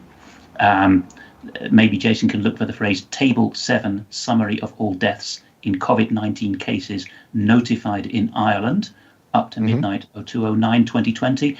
And there you've got 1,777 total number of deaths as up to the beginning of September, of whom precisely all but 100, so 1,677, are listed as number with underlying clinical conditions. So 100 out of 1,777 had no recorded comorbidities. But significantly, I think John Waters and Dave Cullen were most interested by this, and Dave has put out a video about it on the Computing Forever channel. There is no breakdown of what those comorbidities were, nothing about accurate symptoms, nothing about autopsies. and that's probably deliberate. And more particularly, the 100 who died with no comorbidities, no age breakdown. Were they young and significant or surprising deaths, or were they elderly and, sorry to say, but less surprising deaths? And one further thing about the Republic of Ireland, the HSE, which is the overall healthcare body in Ireland now, again, new style, careless, uncaring kind of healthcare that's come in the last few years. That HSE organisation had British and particularly Scottish leadership imported into it to be change agents, to change the culture. And this was with regard to the state child theft, as well as the pushing of vaccines. You know, they had a big HPV scandal with teenage girls in Ireland, some of them being crippled by it. All of this happened with new management. And the more that the Irish and Scottish governments wave nationalist flags and say that they're never going to be ruled by London, the more these London figures come over, it seems, and run. Of course. The figure, John, you were showing there for the UK, 41,700. The good news is, of course, it was over 46,000 deaths in the UK, and they've revised the number downwards because the way they were counting was that anyone who had a positive COVID-19 test and then died at any point in the future for any reason was counted as a COVID-19 death, and the errors were getting too grievous, so they had a correction to that. And there's more recently has been a correction in some figures in Scotland that say I don't think your countrymen understand that less than 10 people are dying a day right now. Less than 10 people a day. The number of patients in hospital with COVID in Scotland was reported as 262, and that number was reduced to 48 overnight when they corrected the figures, right? Because they were counting everything. Right. So less than 10 people are dying, but they're going to keep showing you case counts and hospital beds and hospital sheets and hospital cases blankets going up. Cases and masks, and we're running out of masks, and we don't have enough vaccines, and we don't have enough test kits, but nobody's dying. If less than 10 people right are in dying, this chart, guys, look at this. So this is if you just look up death rate on, I don't even know where this data is coming from. It's some Google presentation, but it defaults to new cases, which is spiking upward. But deaths has been flat since August 2nd. You don't have 10 people dying a day in the UK, right? I mean, that's one lorry accident, and you got 10 dead.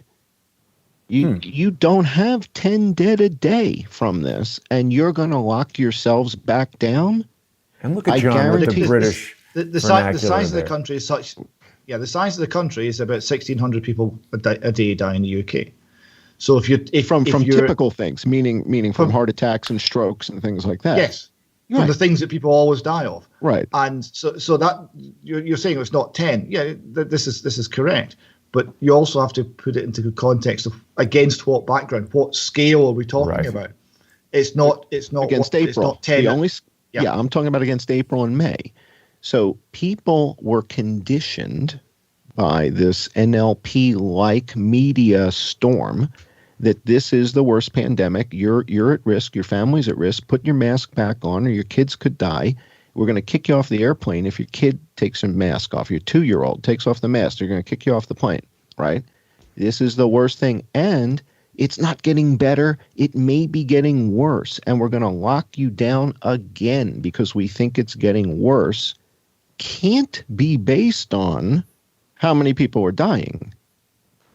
And this gets back to sort of my background in, the basics of management and data and systems is, well, what is it that you want to measure? And are you measuring the right things?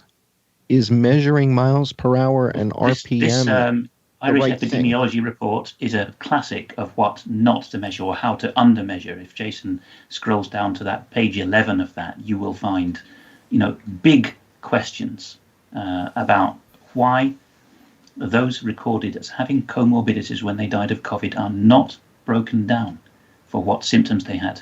It seems not even the hospitals are recording the symptoms in many cases, perhaps on command. And how recent is this change of policy is the question there. Well, gentlemen, let's get back to the deck because we are getting close on time here. I want to make sure we stay on track. All right. So this is a story from the Sun. Flu and pneumonia are killing 10 times more people than COVID, which claimed 78 lives last week. So 78 last week is about 11 a day. We just looked at the last couple of days. You don't even have 10 per day anymore. So at some point, when you've got less than 10 people a day dying in your country, how many more weeks and months do you need to wear masks and continue to panic everybody and stay 6 feet? What is it, 6 meters, 6 feet, whatever it is? All these rules and regulations and the violations of your rights when less than 10 people were dying from something. Once upon a time, this may have been a global pandemic, but not in the UK. Now, there's something called situational leadership, right? I don't know if you guys are familiar with the term, but situational leadership means we have different circumstances in different places, and different management techniques are needed. So what's happening in the UK and what's happening in India right now are not the same thing. India is on fire. More people are dying every day in India than the day before. That's not good, right? So India and the UK are not at the same stage in this outbreak. And that's important for people to understand. We are not minimizing coronavirus. We're not making fun of it. There's people dying from it, just not in the UK. Not in the UK. Not more than 10.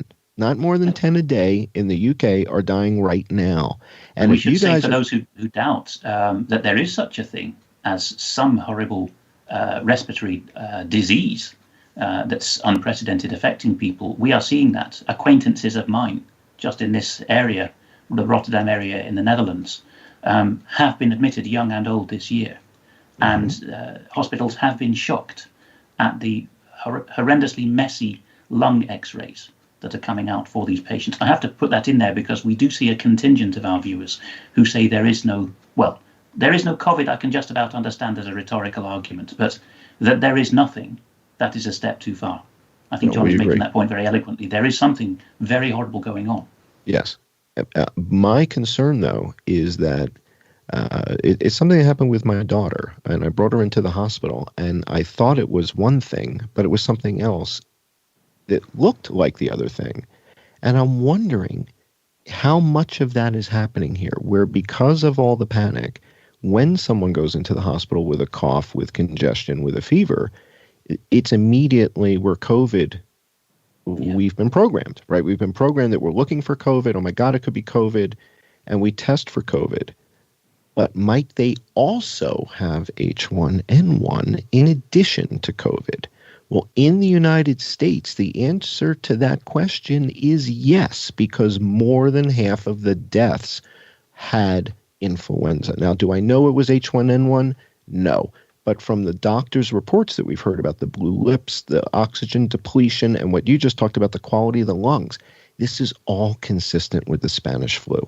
This is absolutely the same as the Spanish flu. And that's what Jason and I have been studying, is Spanish flu outbreak versus coronavirus, and how many of these symptoms that we're hearing described, this cytokine storm and the lung condition, are actually consistent with the Spanish flu outbreak. So let's go to the next slide, Jason. This is your data mart on what happened with influenza. And all of a sudden, you were having this big bad outbreak, and then something remarkable happened that it wasn't so bad anymore. And we just looked at a slide before where it looked kind of bad, and then it just kind of stopped. And wow, that's remarkable. So whatever you guys did. This is mid-March, right? Just when the lockdown was declared. Yeah. Remarkable. So all of a sudden, your influenza problem. We have the opposite side of that graph. UK Column has been putting out a graphic that's gained some traction, showing that lockdown deaths is most of the hump that follows the proclamation of the lockdown. Stay tuned. Stay tuned. All right. So let's go to the next slide. All right. So this is daily deaths in the United Kingdom. This is the truth. These are the facts. This is what's happening. Forget about hospital beds. Forget about testing. Forget about cases. Forget about test kits. How many people are dying? And I want to make sure that the people of the UK are setting policy and are holding their leaders accountable to the facts of today, not the facts of 6 months ago. The facts of 6 months ago were tragic, and the facts of today are actually optimistic. This is good news. I'm sorry to report. We have good news. Now, that may not be consistent with the narrative that whoever's behind the BBC wants out there at the moment, but if only 5 people died last Friday in the UK, help me understand how we're not on the right trajectory here. And if you apply to that graph a little arrow that says this is when masks were made mandatory, which is the 24th of July, right, you'll see just how insane that decision was. It has absolutely no correlation with the reality of the data. No, and again, this is why people keep saying, why do you keep bringing up Mongolia? Why do you keep bringing up Laos? Why do you keep bringing up these other weird countries that you're not part of the normal conversation? It's because if you think no one is dead in Mongolia because of their adherence to mask wearing and social distancing, you don't understand what's happening. There's no one dead in Laos, not because of masks. That wasn't the secret. People don't get that now. 6 months later, 9 months later, you don't understand that there's no one dead in Cambodia from coronavirus. It's not because of the masks. It's not because of social distancing. It's something else. And if it's something else, our leaders they've got to figure out, well, what is it if it's not the masks? All three of those Asian countries you mentioned are recent emergents from communism, and their healthcare staff are not yet well paid enough, and certainly not under enough layers of new think management as the Western healthcare systems are to manipulate the figures. They're still in the communist or post-communist mold of write down what you're supposed to write down, right? That there isn't that sophistication of the Jason and I say they didn't get the memo. They're not in the clique. They don't get the memo that says, all right, as of week 11, here's what's going on. And the guys in Cambodia, it's the same thing in Africa. We've been looking at Nigeria, at Ethiopia to see what's happening there. Countries with massive populations and 200 million to very closely together. 200 million but people wait a minute, in Nigeria. Guys. There's another important factor. The countries that you're mentioning, irrespective of their populations, are dramatically less important in terms of their per capita income or their overall economies than some of the countries. I mean, certainly the United States, largest economy in the world, hardest hit. I'm not saying there's a correlation, but very base heavy, not top heavy, as first world countries are. Indeed. Well, here's sort of the final straw to this thing that I think really made Jason and I upset was a couple months ago when we figured out that the World Health Organization just stopped reporting on influenza on a global basis. And we said, well, wait a second. I mean, if you get a new cat, you don't stop feeding your dog, right? You can't do that. And if there's an influenza outbreak going on around the world and it is killing people, and we're in the midst of it, you're just going to stop reporting on it? How do you explain that, Dr. Tedros? So let's go to the next slide, Jason. I want to just kind of bounce through these. This is, what's that, Italy? Italy was having an H1N1 outbreak, and miraculously by week 11 it was over. We go to the next country, and in France, they were having an H1N1 outbreak, and by week 11, miraculously it ended. And you see how there's nothing since then. Nothing. Nothing. These are extremely dodgy graphs, to use a bit more British vernacular. Indeed. And very, very dodgy is quite polite. This is the United Kingdom and Northern Ireland, and you were about to experience the binodal second hump when the call came in week 11. And Jason and I have been talking about week 11. Week 11 is when the call went out, but not to Cambodia, not to Laos, not to Burma. They didn't get the call.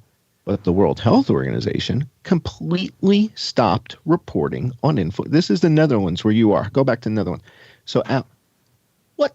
How does it just go from sky high to gone in 2 weeks, 3 weeks? I'm How did stunned by that. I right here in the Netherlands, pretty much in the heart of society, geographically in the middle of the country, lots of contacts, different walks of life, lots of medics talking to me. I didn't have a clue from media or general personal contacts that there was such a wave of influenza in the country. And the how Netherlands likes to think it has remarkable the it best just healthcare system in the world. look at how and it the most stopped. transparent, and what the hell's happened to it? Remarkable. I mean, you guys just shut it down like like you had a flamethrower, like you just and it stopped. Incredible. Let's go to Lithuania.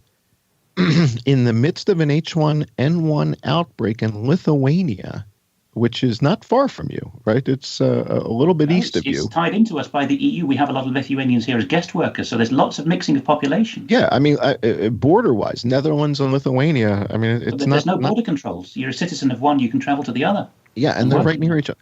But you're in the midst of an H1N1 outbreak in Lithuania, and then no more Moreover, reporting. they're in the same climatic and demographic zone of Europe, so you would expect very similar population behavior. Now, Turkey has about the same population as Germany, about 85 million, give or take. They're in that 85, 90 million range.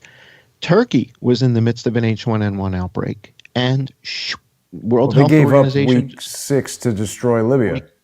Week 5. Yeah, week 5 was it. So that's the first week in February.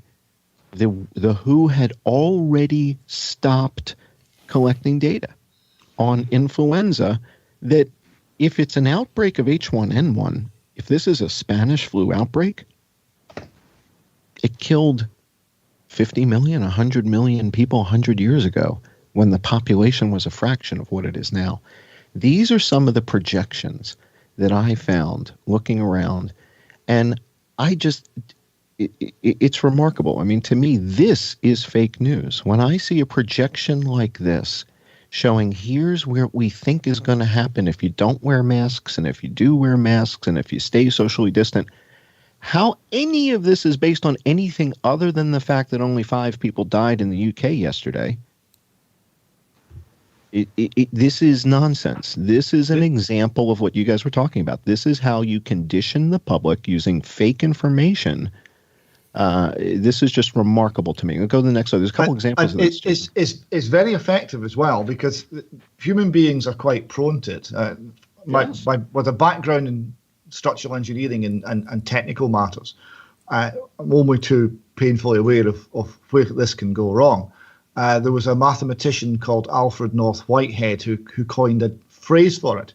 He called it the fallacy of misplaced concreteness, which he defined as the error of confusing a model with the reality it's purporting to describe. I was thinking of something very similar, again from the Scottish Enlightenment, actually, or from that mode of thinking, which is you used to know until very recently, certainly in a Scottish university training, and particularly for medicine, but for other subjects as well, that in order to conclude that X had caused Y, you didn't need just to have sufficient proof that X had caused Y, but you also needed to be able to demonstrate that X had necessarily caused Y. Mm-hmm. And that's the foundation of Enlightenment logical thinking. But it's perhaps no surprise that that's gone by the board. This is, after all, the week when the David Hume Tower at Edinburgh University has been renamed. Oh, boy. Don't tell me it's George Floyd Tower. Well, you're not far away. The reason it's been renamed is because our 17th century philosopher, 18th century philosopher, said some things about other races that are no longer deemed acceptable. Oh, okay. So back in the 1600s, and we're going to resolve that now. Good. This is a good time for that. All right, let's go to the next slide, Jason. We'll wrap it up in just another couple slides. So, yeah, these projections, this is like you said, David, it's very effective. This is how they scare the hell out of the public. It looks real official, looks great, but that's not what's happening, right? I've been around data for 35 years and sophisticated systems, and this is not the future, folks. These projections, this is just absolute fallacy. And it's criminal. Like you said, the suicide rates are up. People are killing themselves. People have lost their jobs. They can't pay for their houses. right? People, And this this is just today, tragic. the Scottish government put out a YouTube video to people, basically telling them to expect to be mentally disturbed as a result of the situation they're in right now. Wow. Exactly. Yeah. Just let me give you a little example. I was speaking to one mother who'd lost her son, aged about 18, and he'd gone to university, and she was aware that he wasn't coping well with new life, and he'd been to the doctors, and he'd been put on some sort of medication, mental health medication. She was so terrified of COVID and of COVID coming back from the big city and her own health conditions, and COVID was such a big threat. She left. She kept her distance from her own son. mm-hmm. She didn't realize how bad he was. She didn't realize how desperate the situation was. And tragically, the young man, after appealing several different times to the health services for help, took his own life. And she's left with, if only I had done something differently. Yeah. It's a pitiable situation, and it was certainly contributed to by the lockdown. I hope we reach one family. Mm.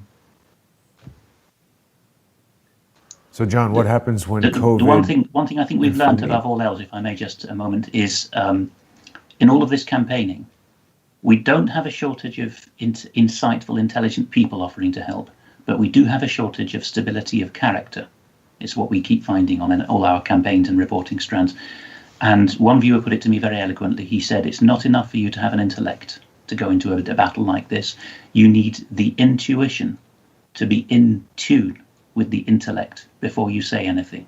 If it isn't, you're just wasting your time.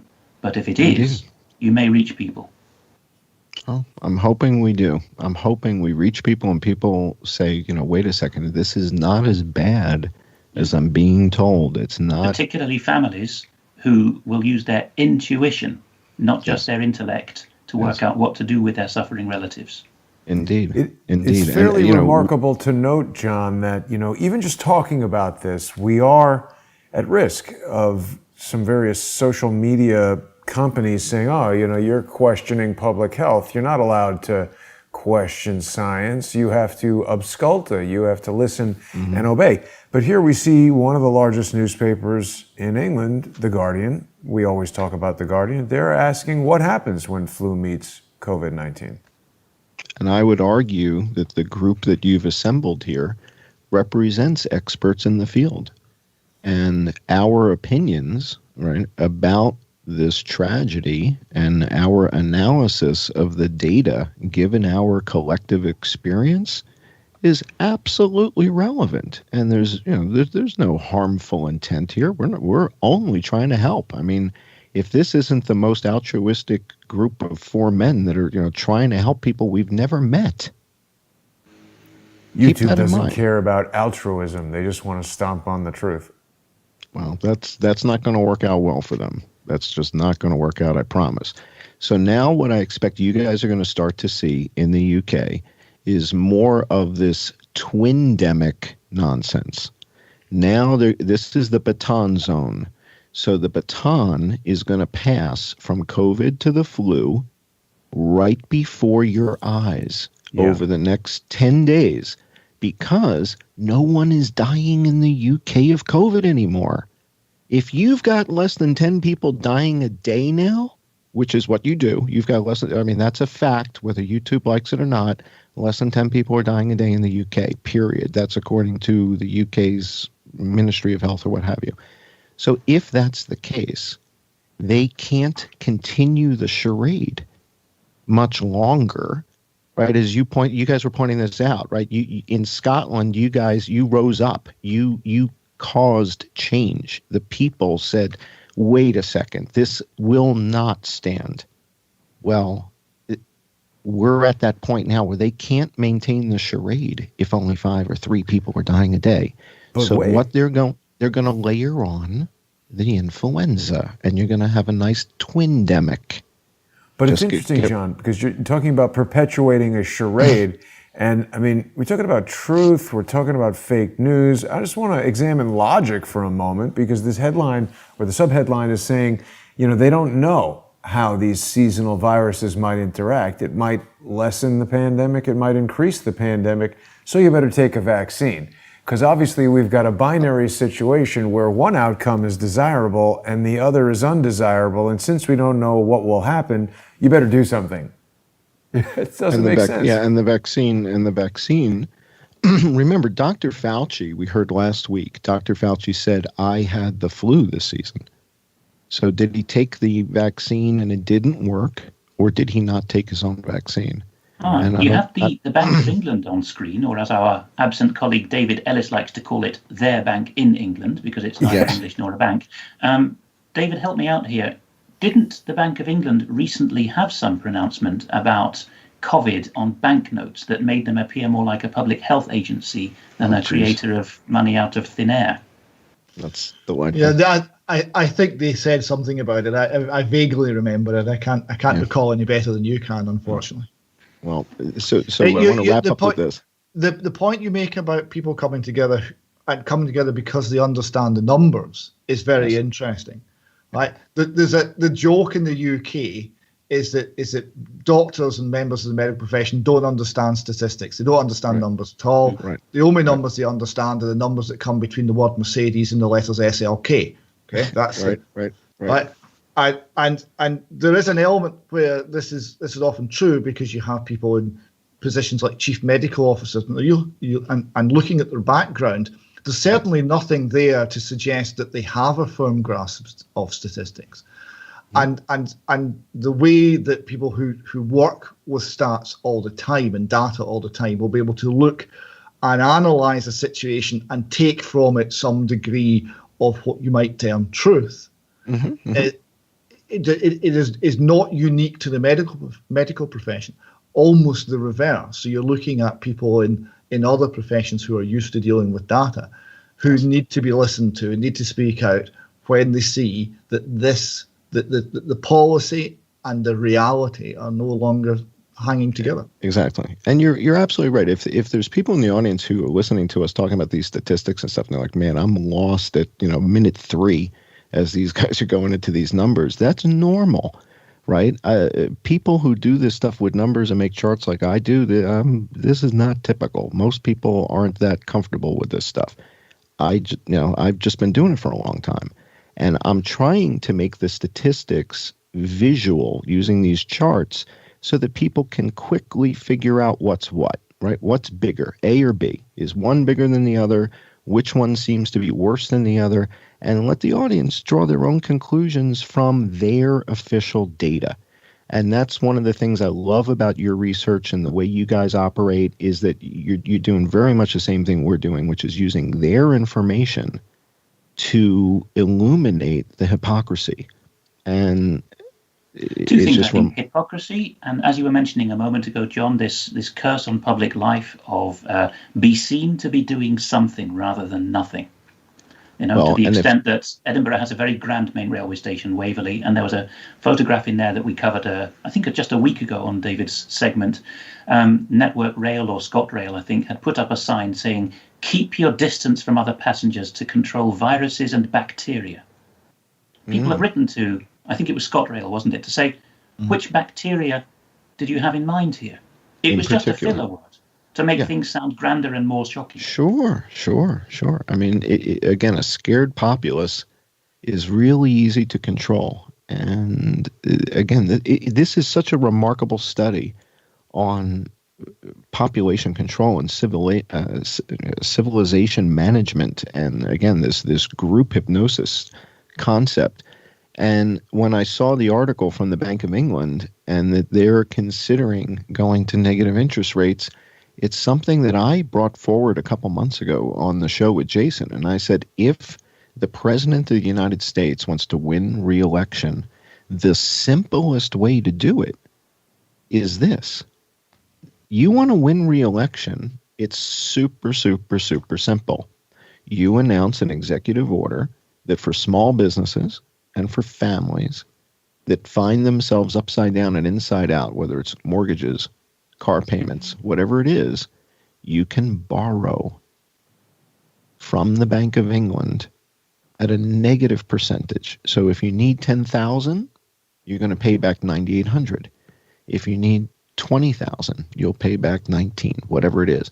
And this allows the government to help its people without necessarily giving out handouts. A negative interest rate, over the course of time means you'll pay back less than you actually borrowed, but not by much. Not by much. Still have the money for this, because as we reported this week, a consortium of largely hedge funds, as I recall, has told the public and the government that we're going to have to spend £100,000 million to resume normal lives. So a price tag has been put on that. We've been held to ransom for that amount. And even a supposedly wealthy country like Britain, I don't think can afford, on top of that, to be helping people to borrow money for productive purposes. Well, and the Bank of England's policy has been essentially to fund the entire British state, essentially by just printing money and lending it at close to zero interest rate. Right, that's what we do. Because they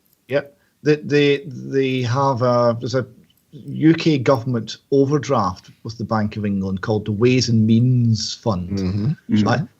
This was made unlimited, and they've not even touched it yet, because the bank is out there front running the government, buying government debt just slightly faster than the government is issuing it. So the government's able to borrow at a fraction of a % interest rate all the money to run the entire state at the moment, because the Bank of England's printing it. So it's monetization of the debt. It's just with a few intermediaries in there to conceal what's really happening.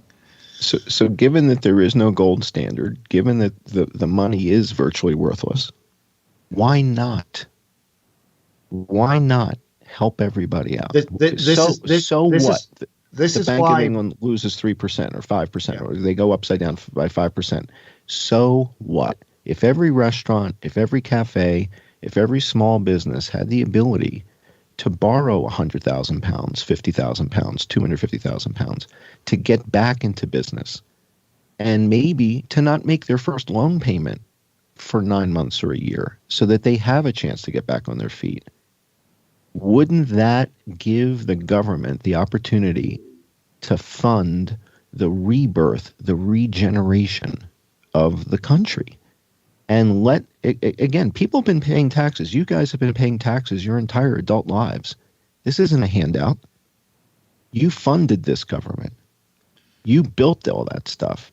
And now we've got a remarkable situation where the government needs to help the people. It just doesn't know how to do it effectively. And the most effective way it can do it is a very simple way. What does everybody need? Money. It's all it is. Everybody needs money. If they got money, they can buy their drugs. They can get their health care. They can do everything they need to do if they've got the money. Well, if you invert that, John, if people don't have money by design or by appearance, then they have problems. So if you wish to create problems, you attack take away the money. Exactly. This is to discuss issues like this is why we started the Deconstructing the Magic Money Tree series in the UK column. We were struck with the government announcement in the middle of the COVID shutdown, where we had managed to reduce our economy by 20 to 30%, in a retraction, worse than the Great Depression by a very substantial margin. The announcement was we're going to build. The government said we're not going to have any more austerity. We're going to build, and it's going to be government spending that will get us out of this. There's a strange thing, because the background to this is they had suspended taxation collection in the UK, so no money was coming in. Right. They weren't borrowing in the open market because essentially the Bank of England was providing all the liquidity the government needed. Sure. And we're thinking, okay, so we've got and government expenditures went through the roof. They were paying salaries to a third of the workforce in the UK. Sure. So expenditures are through the roof, income's gone to zero. We're borrowing everything, and the response is, "Hey, we're going to spend more." This struck us as very odd. So the question is, where that goes is the destruction of the currency, and it did occur to us. Well, wait a minute. if they've already decided the currency is going to go down. If they knew, what would you do? Well, you'd spend like it was going out of fashion, because it literally is. If that's what you wanted, you might have spent the last 10 years, like certain Rockefeller foundations did, talking about resets. And I think you know the PDF I'm talking about, which has these forecasts and scenarios in it as to how many people will live happily under the cosh and how many will become dissidents. Yeah, indeed. Well, I think that the expectation I have is further fear, uncertainty, and doubt from the press in the UK. They're going to layer the influenza outbreak on top of you literally this week. Like you're going to, I mean, literally it's going to happen as we're going to hang up on this call. And within hours, you guys are going to start to see influenza. You're going to be like, this is bizarre. And it's because nobody's dying of COVID anymore in the UK. Or when I say nobody, less than 10 a day, right? To me, that's below statistical significance at this point. If we've got less than 10 a day, you're out. You guys cleared it. You're done. In a population of supposedly 65 million, more like 75 in practice. Exactly. And so, again, just to wrap this up, I believe if your leadership wants to help the common man, if they want to help the families, if they want to help small businesses, the guy who owns the pub, the guy, the small publishers, the dressmakers, these people need to get back in business. But do they want to help those businesses, though, John? Well, has a decision been taken that small businesses are unsustainable? I mean, some of the reporting we've done from civil service insiders anonymously has said that there have been people rubbing their hands in the corridors of government in London, no doubt in other countries as well, saying, whoopee, the half of the economy we don't want to see survive can now be shut down much more easily. Well, if that's the case, then we're shining a light on them at the same time, and it will become obvious, right? So, again, this comes back to something that Edward Snowden said the other day about censorship on YouTube. When you take off the videos of ISIS killing people, when you take those off of YouTube and people can't see that, well, now people don't understand how horrifying ISIS is. And by covering it up and hiding it, well, what do we show? What don't we show? It's a very, very tough decision, right? I mean, at some point, well, if we're going to leave the ISIS films on, then what about snuff films? Can you kill a cat and kill a dog and put that on YouTube and that's okay? Where do we draw the line on this stuff? And having the dialogue like this and letting an audience of hundreds or thousands of people hear this type of dialogue and then using their intuition, saying, wait a second, have I been lied to by the BBC? Have I been lied to by the people I've trusted for years?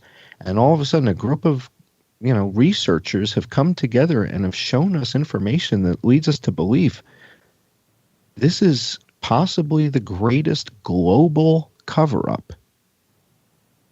I mean, what compares to this in our lifetimes? I mean, maybe before we all were born, but I don't know of anything. David, I'm guessing you and I are probably the two oldest guys here.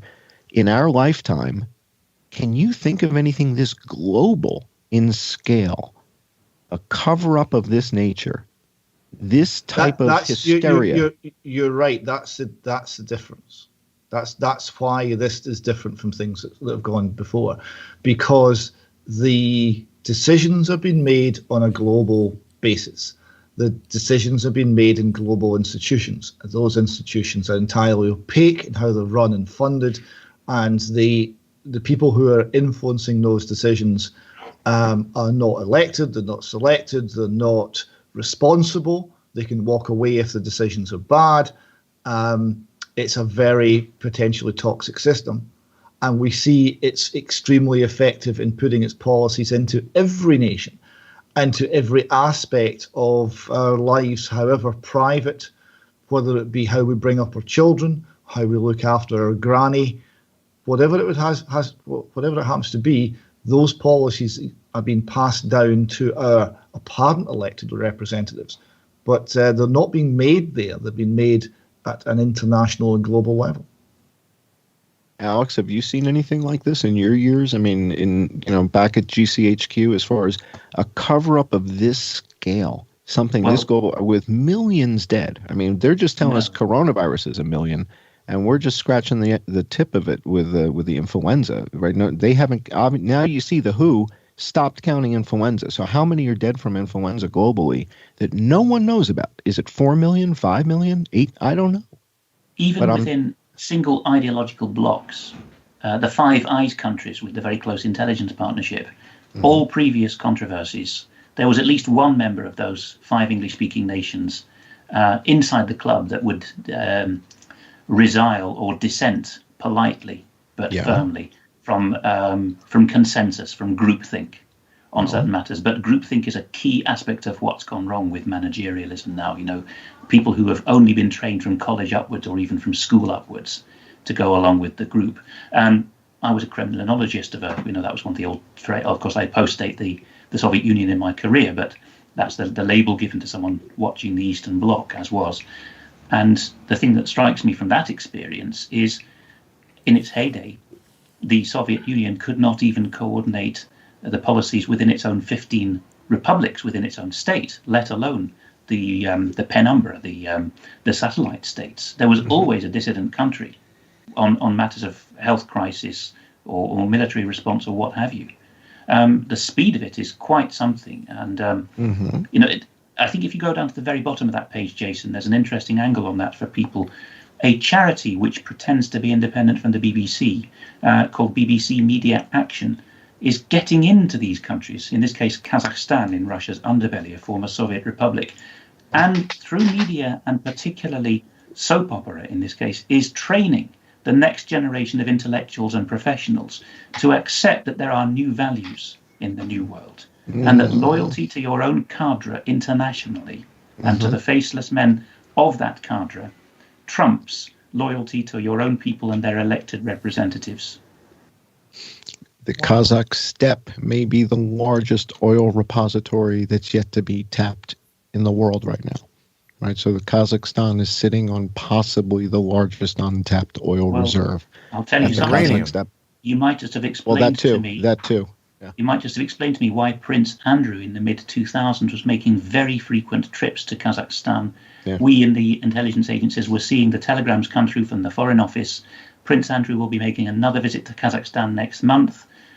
His visit is not official, no coverage. Of course, afterwards, this was tied to his sexual fall from grace, or possibly his links to tycoons. But I always thought there was more to it than that, because at the time he was Britain's official roving trade ambassador. That sounds like a good reason to entrap him in a sexual scandal as well. And I think you've just provided the raison d'etre for the entrapment, which is a level of hierarchy people haven't looked at much. There's a significant oil reserve there in Kazakhstan, and they produce a fair amount of oil now, right? There's wealth in Kazakhstan, and the wealth in Kazakhstan is mostly tied to oil. Which keeps changing name. That capital city is very New World Order in its architecture and layout. It's like Asia's Washington. There's two major cities. One is Almaty in the southeast, the old capital, and the new one has gone through various names: Akmola, Astana, and most latterly Nur Sultan, I think. Yeah, I know it is Astana. Yeah, Astana and Almaty are the two major cities in Kazakhstan. And from in America, the movie Borat, everybody thinks that Kazakhstan looks like the hills of Romania or something, but Almaty is looks like Denver, Colorado. I mean, it's got modern architecture, and it's like a serious city. So this one that Jason's putting on the map is the brand new capital, Nur Sultan. It's built in a area that's parts of the western US are the same. Absolutely freezes at night and in the winter. Absolutely boils on a summer day. Right. Nobody thought of putting a city there. The old name Akmola actually means white shrine or white tomb. Okay. And this is Astana. It's the same as Astana, right? This is Astana. Yes, exactly. This is Astana. Yeah. Almaty is almost on the very edge of the country and is in a much more temperate, hilly area, and that's where the Russians built a beautiful colonial city in the 19th century. But this city is very worrying. It's the geographical and economic pivot that I think is intended for Asia when Asia gets integrated into the New World Order as an economic bloc, along with Europe, which is destined to control Africa, and Russia, I think, is the plan they have in mind. And, well, we certainly send a lot of astronauts into space from the Cosmodrome is in Kazakhstan. At the moment, the US has no capacity to service its own space station. It requires the Russian Space Agency. All this poo they throw at the Russians in propaganda. Conducted the first. That's private. Commercial. But that's private. Well, yeah, but that's private. It's an asset. They can be used. The government of the United States, NASA, doesn't have an ability to get to the space station. We can't get our guys up there. We literally send them to Kazakhstan and launch them from Kazakhstan. Maybe you should ask your famously wonky German allies whether they have an undeclared launch capacity using unconventional means, because one of the things Gorbachev blew the whistle on in one of his fits of pique is that the Germans off the state in the Congo, actually, through corporate channels, had got a space, a territory that was doing space research. So they have launch capability from the Congo. From the Congo. Well, they did the research there. It's very equatorial, which of course is useful for launch, nobody controlled it.